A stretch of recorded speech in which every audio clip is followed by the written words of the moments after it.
Vamos seguir? Vamos falar do Concílio de Niceia. Gente, como eu disse antes, o quarto e o quinto séculos foram de imensa produção teológica. Nesse período ocorreram também os grandes concílios, os principais concílios. Concílios são reuniões, esses são os concílios ecumênicos, assim chamados, porque toda a igreja participa deles, né? São 7 os concílios ecumênicos. Esse concílio, o concílio de Niceia, é considerado o primeiro. Não sei por que o concílio de Jerusalém, até alguém comentou isso comigo, eu não sei por que ninguém considera o concílio de Jerusalém o primeiro, né? Talvez porque ele seja de uma outra época, com a presença de apóstolos, e já que em Niceia é diferente, né? É um concílio diferente. O concílio de Niceia é fundamental para nós, porque aqui vai ser estabelecido o quê? Que doutrina? O cânon, na verdade, ele não está totalmente estabelecido aqui, não. Ele foi discutido em Niceia, mas ainda tinha livros duvidosos, né? Tem uma doutrina mais importante que vocês têm que associar a Niceia, certo? Sempre que se falar em Niceia, você tem que lembrar dessa doutrina. Alguém sabe qual é? Doutrina da Trindade. Doutrina da Trindade, exatamente, certo? A doutrina da Trindade, ela é estabelecida no Concílio de Niceia. Claro que a discussão principal era quanto à questão da divindade de Cristo. Se Cristo era Deus ou não. Lembram quem foi o pai da igreja que criou esse termo Trindade? Porque esse não é um termo bíblico, né? Tertuliano, exatamente. Então, bom de memória, hein? Vocês estão afiados. Claro, gente, desde o início a igreja cria na divindade de Cristo. Isso nunca foi um problema. Só que assim, tudo que ia acontecendo na história da igreja, ao longo da história da igreja, ia aparecendo problemas, ia aparecendo as heresias, nós já vimos isso. E a heresia forçava a igreja a definir com clareza as doutrinas. Apertava a igreja para que a igreja definisse com clareza as doutrinas. Então é claro que sempre se creu na divindade de Cristo, desde o início, só que não havia a expressão teológica disso. E aí surgiram então algumas tentativas de explicar quem é Cristo. E aí surgiram coisas do tipo aí, o subordinacionismo. Subordinacionismo. O que é o subordinacionismo? É o seguinte pensamento. O Pai está acima do Filho, que está acima do Espírito Santo. Subordinação, certo? Fica claro aí o porquê do nome. Então o Pai é mais importante que o Filho vem em seguida e depois vem o Espírito Santo em terceiro plano. E também surgiu uma outra forma de pensar, que era o monarquianismo. O que é o monarquianismo? Vem de mono, um. O monarquianismo dizia o seguinte: não, o Pai, o Filho e o Espírito Santo é o mesmo Deus, só que ele se manifesta de maneiras diferentes. Então uma hora ele está como Pai, outra hora ele está como Filho, outra hora ele está como Espírito Santo, mas é sempre o mesmo. Ora, essas coisas impuseram uma dificuldade para a igreja. O que fazer com isso aí? Isso aí é verdade, não é verdade? Seguimos isso, acreditamos nisso ou não? Houve necessidade de definir as coisas de forma clara. E aí surgiu uma outra coisa. Pode passar aí, por favor? Aí surgiu um debate ainda mais intenso. Um problema na cidade de Alexandria. É sempre Alexandria, né? Impressionante. Alexandria está em todas Alexandria. Houve um problema na igreja de Alexandria. A igreja de Alexandria tinha um bispo, já um senhor muito velho, bem velhinho, chamado Alexandre. E esse bispo, ele pregava, e ele sempre pregava enfatizando a igualdade do Pai e do Filho.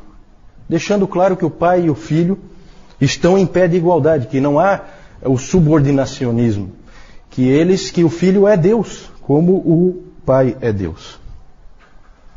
E lá em Alexandria havia um presbítero bem mais novo, um sujeito ambicioso. Então entendam isso, é o bispo da cidade e um dos presbíteros da mesma cidade. O problema é lá dentro de Alexandria. Esse presbítero chamava-se Ário, e ele se incomodava com a pregação do Alexandre, não gostava. Não gostava do que o Alexandre dizia, aquilo incomodava ele.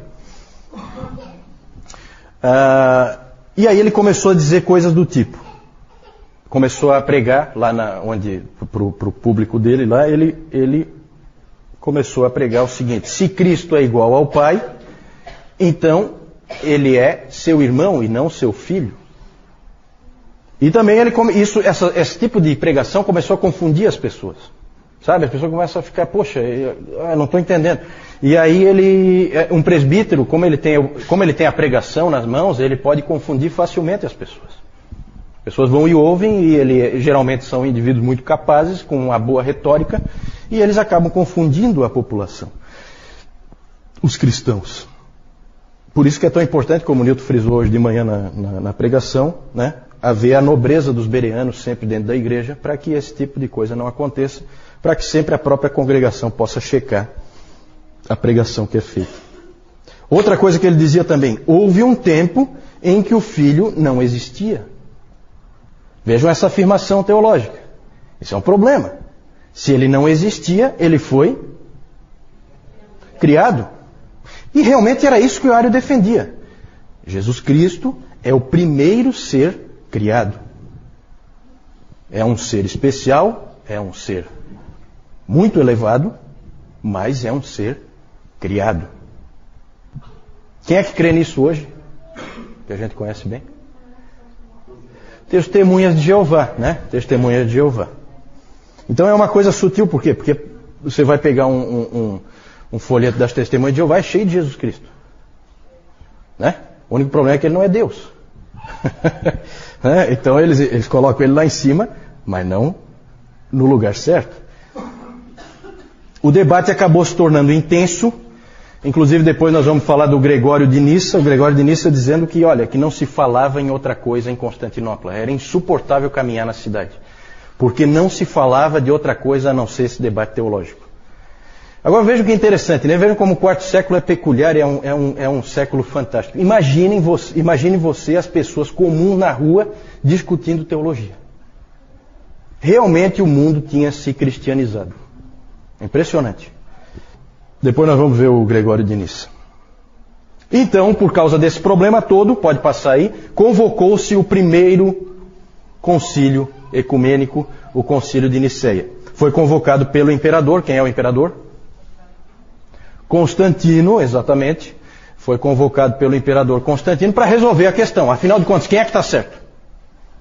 E lá surgiu essa palavra nesse concílio. O concílio foi na cidade de Niceia, na Ásia Menor.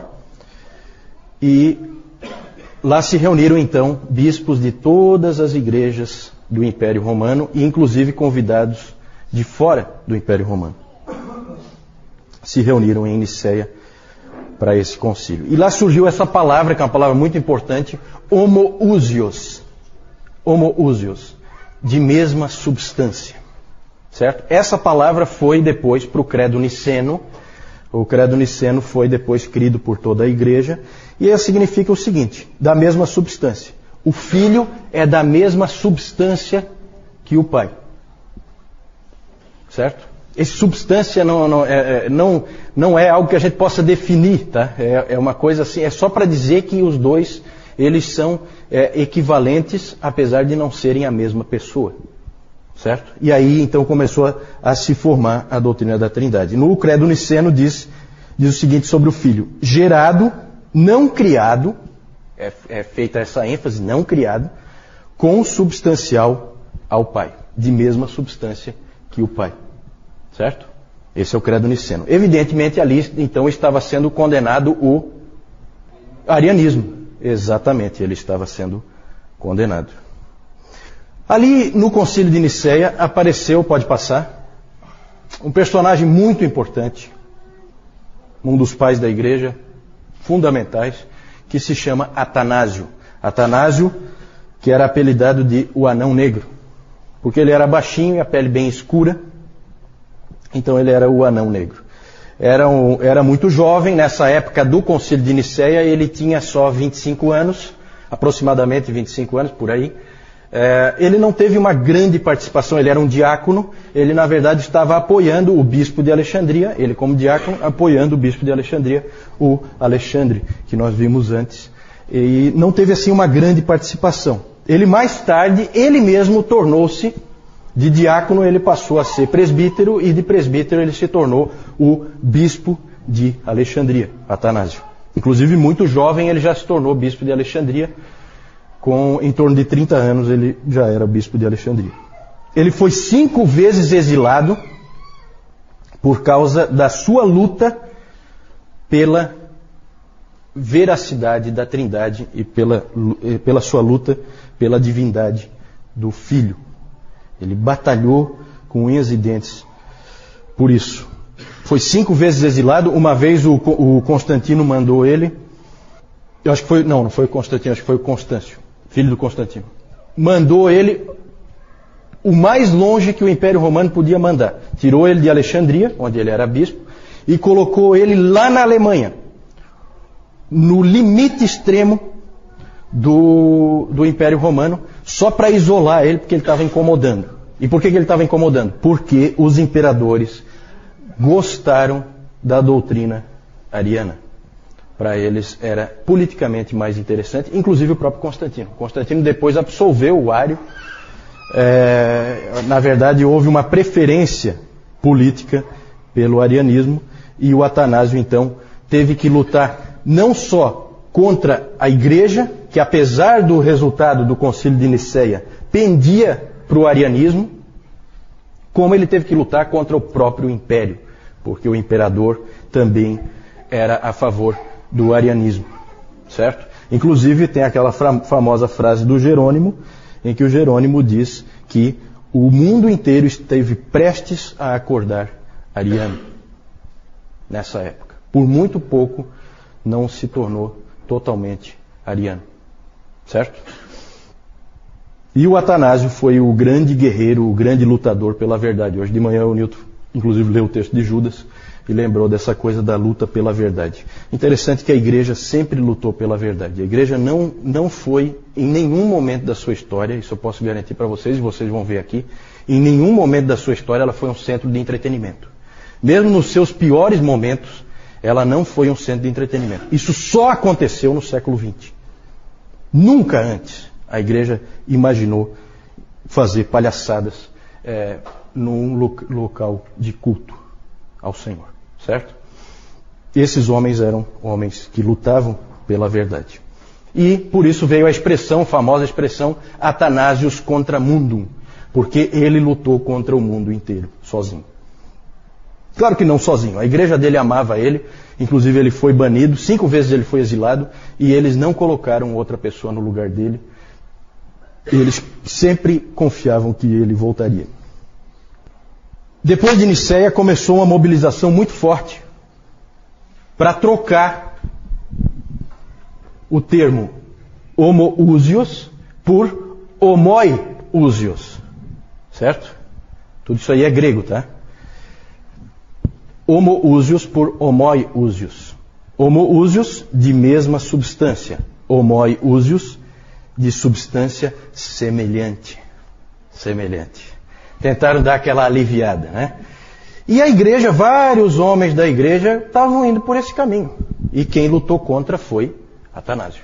Bateu o pé por causa daquela palavra. Inclusive o historiador cético, né? Não é um historiador cristão, o historiador Gibbon, ele debocha dessa situação. Ele fala assim que o mundo inteiro ficou de pernas para o ar por causa de um ditongo. Né? Interessante.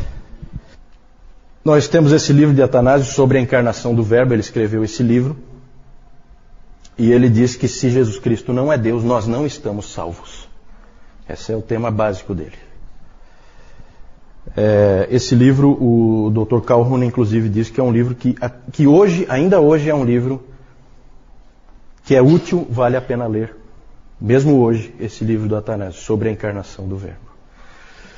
E o interessante é que no tempo da morte de Atanásio, no ano 373, foi quando ele morreu, o arianismo já estava declinando de novo, perdendo força por causa da luta dele.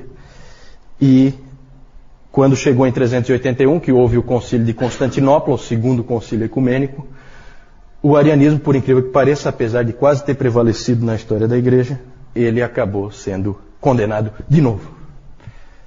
Graças a Deus por isso. O interessante é que o arianismo não estava derrotado ainda. Sabe por quê?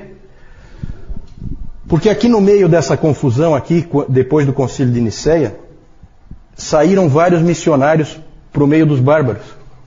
E esses missionários saíram no auge do arianismo.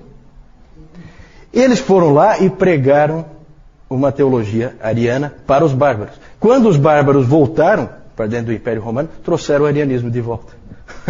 Então o arianismo não estava morto. Tá? Ele continua ainda sobrevivendo por um bom tempo. Pode passar. Essa frase aí do professor Sabatier, citado pelo Bibi Warfield, ele diz o seguinte: nada poderia estar mais longe da verdade do que representar os pais dos concílios como teoristas ou até mesmo como teólogos profissionais trazidos à conferência por causa de zelo especulativo só para solucionar enigmas metafísicos. Eles eram homens de ação, não de especulação. Corajosos sacerdotes e pastores que pensavam no seu trabalho como o de soldados em plena batalha e que estavam prontos para morrer como alguém morre por sua pátria. Está errado aí, por sua pátria. Então, gente, isso é importante a gente lembrar disso. Eu já falei no outro CTB, eu falei, né, do Concílio de Nicéia. Ele é muito interessante porque até 313, com o Edito de Milão, a perseguição corria solta. 313 para 325, como é que vocês estão aí de matemática? Quantos anos? 12 anos. Vários desses homens que estavam lá agora, bispos já velhinhos, o que tinha acontecido com eles? Foram perseguidos. 12 anos antes, a perseguição comia solta. E vocês sabem que a pior perseguição de todas foi a última, a perseguição de Diocleciano. Certo? Então, ali são homens que vêm para essa conferência, para esse concílio, com as costas rasgadas, de tanto apanhar. Certo? Não é um monte de teórico. Certo? Não, gente, olha, a gente tem que tomar cuidado com o que é a igreja. A pregação do Newton hoje foi muito, muito, muito boa nesse sentido do fortalecimento da noção que nós temos que ter da defesa da verdade. Certo? É impressionante o que se fazia em defesa da verdade. Certo? Vamos lá. Pode passar. Aí algumas figuras aí do Concílio de Nicéia, né, como os artistas retratam. Nada de especial aí, mas a gente pode ter uma ideia, né, deles todos reunidos. A gente às vezes se deixa levar um pouco por essas túnicas, assim, como se fosse uma coisa muito estranha o indivíduo vestir essas túnicas. Hoje é estranho realmente. Então a gente faz essa associação, né?